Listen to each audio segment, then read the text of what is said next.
In the Viridian expansion, we are introducing Tech 2 Dreadnoughts, which is the first Tech 2 capital ships since Jump Raiders, and they will be known as the Lancer Dreads. This is the first step in an ongoing evolution of the capital ecosystem within EVE, so it gives us the opportunity to introduce new roles, new tools, new dimensions of combat that keep wars really dynamic and increase the strategic depth within EVE. So Dreadnoughts have some of the most clear and well-defined roles within the capital ecosystem. So they really provided us with a really good foundation to get started before we want to expand on other classes. We didn't just decide to make bigger, badder Dreads.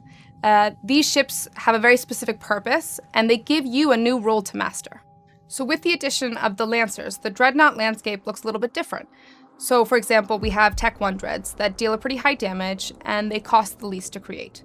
We have the Navy Dreads from Uprising that we introduced last year, and they are the strongest of the Dreads, but they're also very expensive.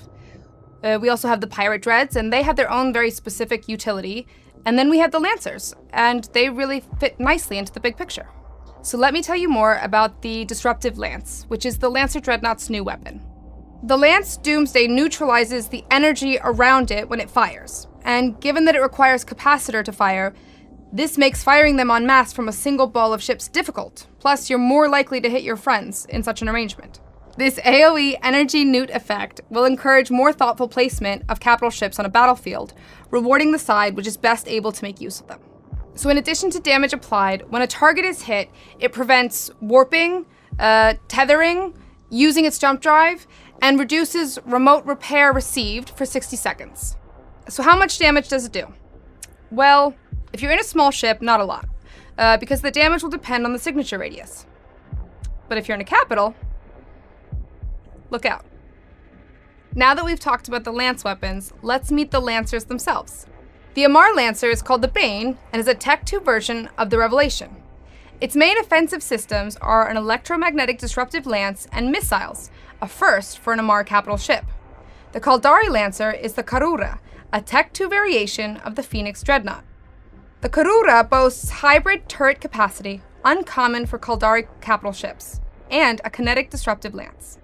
The Galenti Lancer is the Hubris, based on the Moros, and is armed with hybrid turret capability and a thermal disruptive lance. The Minmatar Lancer is the Valrap, a Tech 2 spin on the Naklfar, both still vertical. Its offensive systems consist of projectile turrets and an explosive disruptive lance. These Lancers will be in high demand, so it's the perfect opportunity for industrialists to take advantage and configure their supply lines accordingly. We're super pumped to roll these ships out in the Viridian expansion and see what tactics emerge from their use. See you on the battlefield!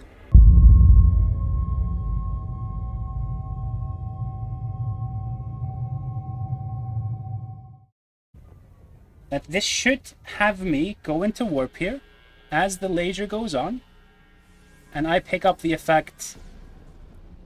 Let's see if we go through it or not.